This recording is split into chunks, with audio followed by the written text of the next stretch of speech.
Hello friends, स्वागत है आपका हमारे यूट्यूब चैनल जी के विद मी में। जैसा कि आपको पता है, हमने इंडियन पॉलिटी की क्लासेस स्टार्ट की हैं। तो 3 क्लासेस हम पहले पढ़ चुके हैं। आज की क्लास में हम पढ़ना शुरू करेंगे जो हमारी इंडियन पॉलिटी की आगे का टॉपिक है उसके बारे में। पहले वाली क्लासेस में मैंने आपको कॉन्स्टिट्यूशन क्या है और इसके बाद में जिस तरीके से मैंने आपको बताया था संविधान क्या है, संविधानवाद क्या है और भारतीय राज व्यवस्था क्या है, और इन तीनों का मतलब हमारे यहाँ पर क्या इंपॉर्टेंस है, इनमें क्या डिफरेंसेस है, उन सब के बारे में तो मैंने आपको बता दिया था। अब हम स्टार्ट करेंगे अब आज की क्लास में पढ़ना मौलिक अधिकारों के बारे में, जो हमारा बहुत ही इंपॉर्टेंट टॉपिक है। ये जो क्लास है वो आपके यूपीएससी के एग्जाम के पॉइंट ऑफ व्यू से या कोई भी स्टेट पीसीएस का एग्जाम है उसके पॉइंट ऑफ व्यू से बहुत ही ज्यादा जरूरी रहेगी। अगर आपको लगता है ये क्लास किसी के लिए हेल्पफुल रहेगी तो आप उसको शेयर भी कर सकते हैं।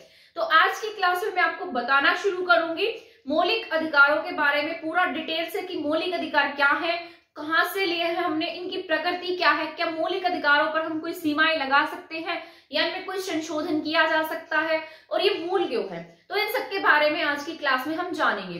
तो जैसा कि आप देख रहे हैं मैंने यहाँ पर कुछ पॉइंट्स लिखे हैं। तो सबसे पहले मैं आपको बताती हूँ कि ये जो मौलिक अधिकार है ये हमने कहाँ से लिए हैं और उनका हमारी लाइफ में क्या इंपॉर्टेंस है। ठीक है, तो मौलिक अधिकार जो है वो हमने हमारे संविधान के भाग 3 से लिए हैं।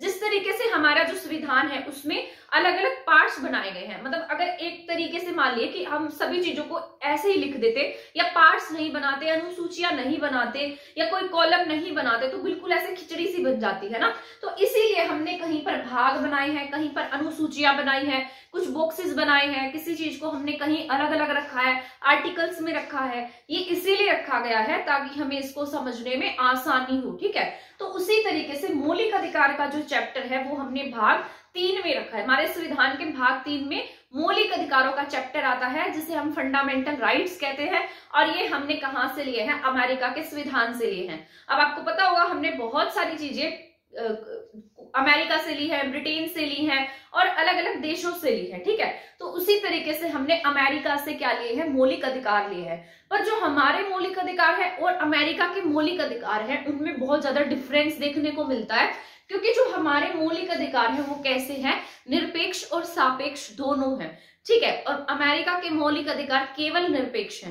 अब निरपेक्ष और सापेक्ष का मतलब ये होता है कि जिस तरीके से हम इसमें कुछ चेंजेस कर सकते हैं, मतलब जो टाइम के अकॉर्डिंग क्या हो जाते हैं, थोड़े फ्लेक्सिबल है, थोड़े चेंज हो जाते हैं। पर वहां पर ऐसा नहीं है। वहां यहाँ पर जो अधिकार दिए गए हैं उन्हें कुछ हद तक सीमित भी किया जा सकता है, लेकिन अमेरिका के मौलिक अधिकार हमारे जैसे नहीं है।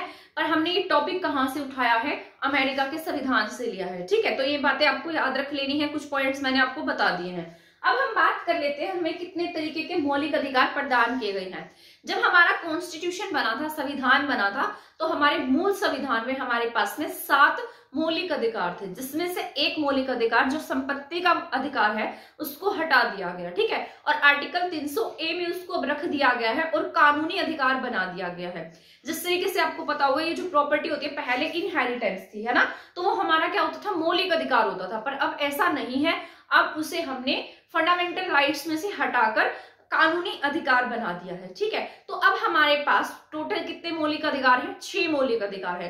अगर आपसे एग्जाम में पूछता है कि आपके पास जो जब आपका संविधान बना यानी कि जो मूल संविधान था उसमें आपको कितने तरीके के मौलिक अधिकार प्रदान किए गए थे, तब आपको 7 टिक करना होगा। अगर आज के बारे में पूछता है कि आज हमारे संविधान में कितने फंडामेंटल राइट्स है, तो आपको 6 फंडामेंटल राइट्स जो है वो टिक करने होंगे। ठीक है, तो मैं बताती हूँ आपको, यहाँ पर मैंने कुछ मौलिक अधिकार लिखे हैं, 6 मौलिक अधिकार हैं और 6 के बारे में मैंने आपको लिखा है, उनके आर्टिकल्स लिखे हैं और मैं आपको बताऊंगी कि हम किस तरीके से पढ़ेंगे। ये आपके मेंस के एग्जाम के पॉइंट ऑफ व्यू से भी बहुत ही ज्यादा जरूरी रहेंगे, क्योंकि मैं आपको यहाँ पर लिखना भी बताऊंगी कि आप इसको कैसे एक्सप्लेन कर सकते हैं, कैसे अपनी लैंग्वेज में इसको शब्दों में लिख सकते हैं। ठीक है, तब इनके बारे में बताऊंगी जब मैं इनको एक एक जो मौलिक अधिकार है उसको डिटेल में पढ़ाऊंगी।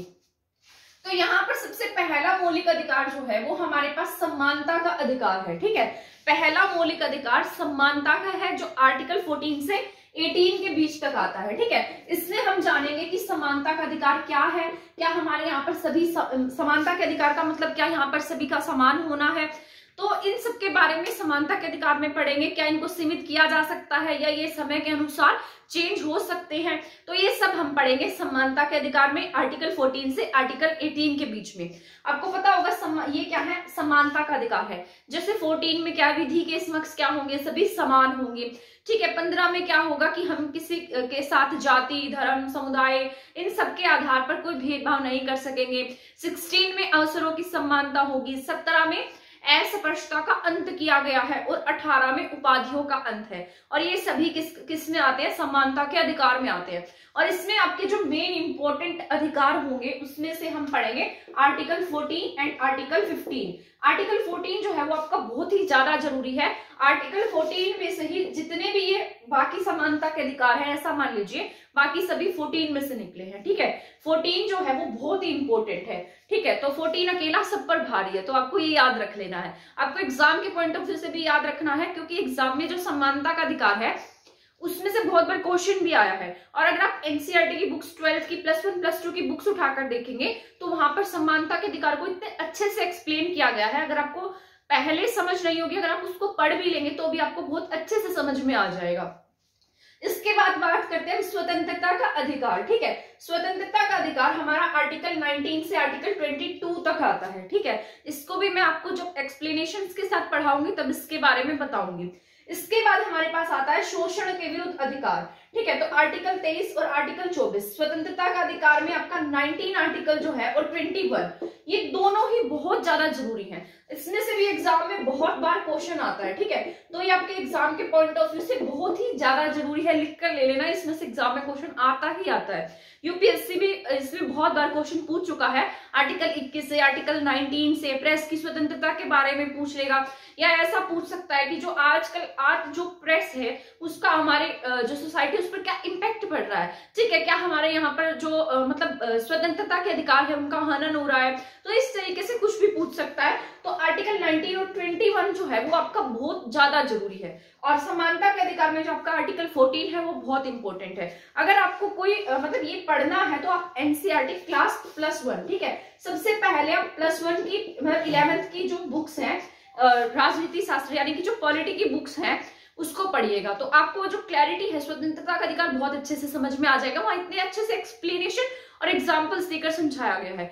कहीं कहीं नेल्सन मंडेला का एग्जाम्पल लिया गया है। और आपको पता होगा जो आपका म्यांमार है, म्यांमार में सैनिक शासन स्थापित है और वहां के लोग जो है वो स्वतंत्रता के लिए लड़ाई लड़ रहे हैं और उनके बारे में बहुत अच्छे से एक्सप्लेन किया गया। अगर आप उसको पढ़ लेंगे तो आपके बहुत सारे डाउट्स जो है वो दूर हो जाएंगे, ठीक है। इसके बाद हम पढ़ेंगे शोषण के विरुद्ध अधिकार। तो ये आर्टिकल 23 और आर्टिकल 24 जो है वो किसके बारे में बताते हैं, शोषण के विरुद्ध अधिकारों के बारे में हमें बताते हैं, ठीक है। इसके बाद धार्मिक स्वतंत्रता का अधिकार, ये इसमें आपका आर्टिकल 25 बहुत ज्यादा जरूरी है, ठीक है। 25 जरूरी है। अब मान लीजिए जिस तरीके से आपसे पूछ ले, आपसे मान लो ऐसा पूछ ले कि जो स्पीकर्स वगैरह बजते हैं, लाउड स्पीकर्स बजते हैं, क्या आप उसको सही मानते हैं, क्या आप उसको धार्मिक स्वतंत्रता का अधिकार मानते हैं। इसका मतलब ये तो नहीं है ना कि आप दूसरे इंसान को परेशान करेंगे। तो इस तरीके से बहुत सारे क्वेश्चंस जो है वो धार्मिक स्वतंत्रता के टॉपिक से कवर होते हैं, ठीक है। इसके बाद हम पढ़ेंगे अल्पसंख्यकों के अधिकारों के बारे में। इसमें आर्टिकल 29 और 30 है, ठीक है। ये भी ठीक है आपका जरूरी है, पर ये जो मैंने यहाँ पर इंपॉर्टेंट बताया है ये बहुत ही ज्यादा जरूरी है, ठीक है। इनको अच्छे से फुल डिटेल के साथ में पढ़ना आपका बहुत जरूरी है अगर आप यूपीएससी या स्टेट पीसीएस की प्रिपरेशन कर रहे हैं तभी, ठीक है। इसके बाद हम पढ़ेंगे संवैधानिक उपचारों के बारे में। ये जो है ना ये भी आपका बहुत ही ज्यादा इंपॉर्टेंट है, इसे तो हार्ट ऑफ कॉन्स्टिट्यूशन भी कहा गया है। तो इसमें क्या आता है, जिस तरीके से रीड्स होती है वो सब हम किस में पढ़ते हैं, संवैधानिक उपचारों के अधिकार में पढ़ते हैं, ठीक है। तो ये आपका बहुत जरूरी है। तो इस तरीके से मैंने आपको टोटल 6 क्या बताए हैं यहाँ पर फंडामेंटल राइट्स बताए हैं जो आपके एग्जाम के पॉइंट ऑफ व्यू से जरूरी है। बहुत इंपॉर्टेंट टॉपिक होता है किसी भी एग्जाम के लिए। अगर आप मान लीजिए कोई एसएससी का एग्जाम देते हैं या अदर एग्जाम भी दे रहे हैं तो उसमें भी इनसे कुछ क्वेश्चंस पूछे जाते हैं, तो आप ये क्लासेस देखना नहीं भूलेगा। नेक्स्ट ये मैंने आज आपको बस ऐसे एक्सप्लेन कर दिया कि मैं नेक्स्ट क्लास में आपको इन सब के बारे में बताऊंगी, ठीक है। अगर आपको ये पढ़ना है तो कल की क्लास में आपको पूरा डिटेल से समानता के अधिकार के बारे में बताऊंगी कि क्या तार्किक समानता है, हमारे यहाँ पर अतार्किक समानता क्या होती है, यहाँ पर तार्किक समानता क्या है, अतार्किक समानता क्या है, क्या विधि के समक्ष सभी समान है, क्या राष्ट्रपति और जो विदेशी होते हैं क्या उनके ऊपर भी ये लागू होती है, या विदेशियों को कौन से फंडामेंटल राइट्स दिए गए हैं और कौन से फंडामेंटल राइट्स नहीं है। ठीक है, तो उन सब के बारे में कंप्लीट पूरा डिटेल से बता दूंगी, आपका कोई भी डाउट नहीं रहेगा। अगर आपको फिर भी डाउट रहे तो आप कमेंट सेक्शन में मुझसे पूछ सकते हैं।